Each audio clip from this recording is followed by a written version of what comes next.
Hello everyone, and welcome to Everything Sports. In today's video, we're taking a look at the most unsportsmanlike and disrespectful moments in football. But before we get into the video, don't forget to hit that like button, share with friends and family, subscribe with the notification bell to get more videos just like this one. Without further ado, let's kick it off with Luis Moreno kicks an owl mascot. What's all the fuss about? I've seen a parent kick their child harder than this. Luis Moreno, a Panamanian football defender, faced widespread criticism after he kicked an owl off a football pitch in 2011. The owl was the club mascot of Moreno's opposition, Junior Barranquilla, who had been struck by the ball accidentally. Moreno's mindset didn't seem to have any malice, but he did unceremoniously boot the poor owl. For fans and animal lovers alike, it was an act of total disrespect and cruelty for wildlife. People were even more outraged when they learned that the precious mascot owl had died shortly after the incident. Zaïre's bizarre clearance of Brazil World Cup free kick. Just because you don't know the rules doesn't mean you're exempted from penalty. This was the case with Mwepu Ilunga, who displayed very disrespectful behavior in the 1974 World Cup Finals match against Brazil. Before the ball was in play, he ran out of his team's defensive wall and kicked away a free kick. He contended that he knew nothing of the rules and presumed that after the whistle went, it was every man for himself, and the first one to the ball was the victor. Ignorance is bliss, but it causes people to get pissed when it's downright disrespectful. And to play in the prestige of the World Cup and be ignorant of the rules seems absurd. The other theory alleges that the government of Zaire had threatened the playing staff with non-payment if they were beaten by more than 3 goals, and that this was Ilunga's means of protest, hoping to get himself red-carded. If this is the truth, too bad he was only booked. Joey Barton in general. Joey Barton was a real bad guy. He was a dangerous convict on and off the pitch. He served a prison sentence for assault on strangers at public places. He attacked teenagers and even teammates. Osimhen Dabu is the first to be listed as a victim of Barton's cruelty and lack of decency.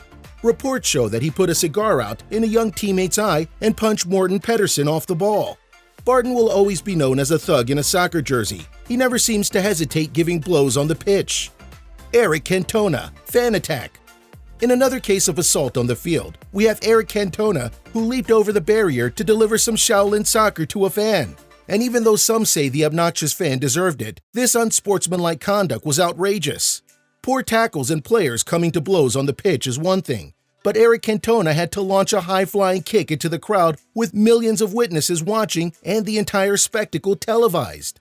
And to make the ordeal even worse, Cantona was walking past the fan at the time, having just been sent off for a dangerous kick on an opponent. He was consequently suspended for 9 months. Paulo Di Canio pushing referee. Next we have Paulo Di Canio, our next Hall of Shame entrant for his ridiculous shove on referee Paul Alcock. It turned out that Paulo Di Canio was unhappy at the issue of getting a red card, and that fallen domino led to an 11-game suspension for pushing the official.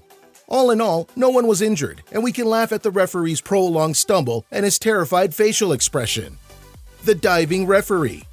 It has been called an act of true shame. In this incident, the referee decided to do some role-playing and pretended he was player feigning an injury to strategically buy some time for his mates. Right after giving a player a red card, the player gets in the referee's face to protest the red flag, and that's when the referee remembered his acting classes. Diving players have long been seen as the villains or cowards on the pitch. The big immorality here is when those who are supposed to protect the sanctity of the game take it upon themselves to get involved in the play acting and trickery. Corruption been blown to alarming proportions. Hopefully, a video disciplinary panel reviewed it and threw the book at this referee. El Hadji spitting at, well, everybody. Perhaps in one respect it's a blessing, and there is hardly any video of the actual incident available, but you could hear the various reports. The serial spitter is infamous for spitting at West Ham fans while warming up for Liverpool. While on loan at Bolton, he spat on an 11-year-old kid rooting for Middlesbrough. In most neighborhoods, spitting is just as bad as fighting words. So we could call it surprising that no one roughed up El Hadji for his transgressions, because he courted controversy wherever he went. His penchant for spitting ensured he was not just disliked, but actively despised by most of the watching public in the UK. Italian top-flight match fixing leads to title stripping. If you have to cheat, how can you have pride in your glory? Well, Juventus winning their final game of the 2005-2006 season, which meant they went on to lift the Scudetto, the Italian championship, is one of those shameful and disgraceful events. So, of course, that title was later stripped from them, plus the previous season's win because investigations revealed match-fixing allegations were true. Everyone was shocked that the powers of Juventus allowed such an institution to be sullied by being associated with such scandalous antics was beyond belief. And to make matters worse, AC Milan, Fiorentina, Lazio, and Regina were also implicated and found guilty in the scandal. World Cup 1982, Germany and Austria deny Algeria qualification. Here's a tale of how Germany and Austria colluded to deny Algeria qualification. In the 1982 World Cup, Algeria shocked Germany 2-1 in the first group stage game. Algeria had completed all their matches by the time Germany played Austria in the final match and knew that a German win by more than 2 goals would see them through at the expense of the Austrians. A 1 or 2 goal win for Germany, however, would see Austria through with the Germans instead of Algeria.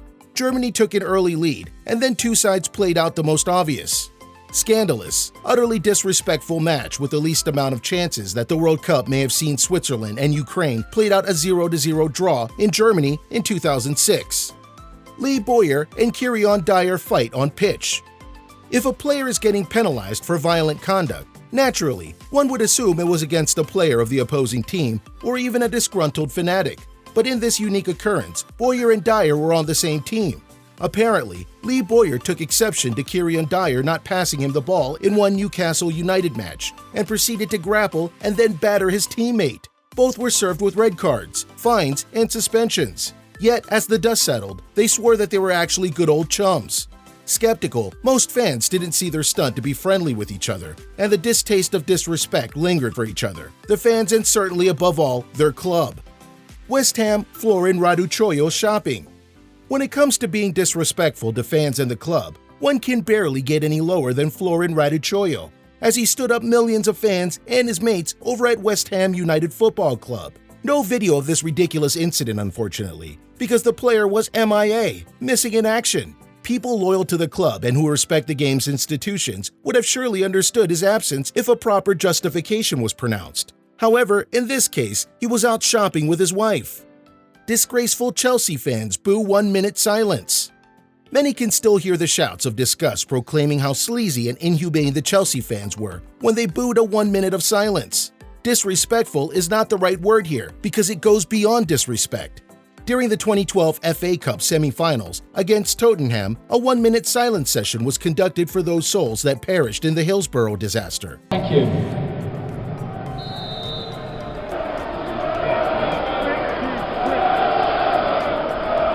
This fatal accident was a fatal human crash during a football match at Hillsborough Stadium in Sheffield, South Yorkshire, England on April 15 in 1989. It claimed the lives of 96 people and racked up 766 injuries, which made it the worst disaster in British sporting history. Irrespective of the team supported or the rival team disliked, this session of silence was a memorial for the deceased and deserved at the very least 1 measly minute of silence. But the Chelsea fans mocked the dead and metaphorically spat in the faces of their survivors. The depravity, lack of humanity, and utterly despicable behavior still scorches the hearts of many to this day. So what do you think of the most unsportsmanlike and disrespectful moments in football? Which of these instances irk you the most? And which ones do you find on the hilarious side? We'd love to hear your thoughts and opinions in the comment section below. And if you're new to everything sports, hit that like button, subscribe with the notification bell so you never miss out on future videos. Until next time.